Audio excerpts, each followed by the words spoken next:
আমি প্রথমেই সবাইকে অনুরোধ করব আমাদের যে বৈষম্য বিরোধী ছাত্র আন্দোলনে যারা আমাদের প্রাণ হারিয়েছে ছাত্ররা, এটা একটা অসম্ভব অবাস্তব জিনিস ছিল, যেটা আমাদের সবার জন্যই 3 সপ্তাহ আমরা জাস্ট যারা একটু চিন্তা ভাবনা করি, যারা আন্দোলনে অংশ নিয়েছেন তাদের কথা আলাদা, যারা আমরা বাসাতে ছিলাম সবসময় খেয়াল করেছি তাদের জন্য খুবই দুঃখজনক ছিল। মানে এটা বাংলাদেশ হিসাবে কোনোভাবে মানতে পারছিলাম না, বাট হয়তো বা এরকমভাবেই শেষ হওয়ার কথা ছিল জিনিসটা।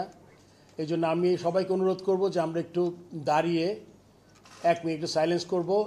একটা ঘড়িটা দেখতে হবে আমাদের, সবাই একটু দাঁড়িয়ে তাদের আত্মার মাগফিরাতের মনে করব। স্টার্ট।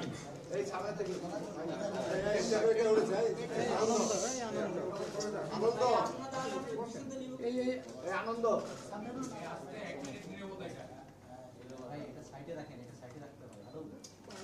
সমস্যা হলে আমি কি করবো?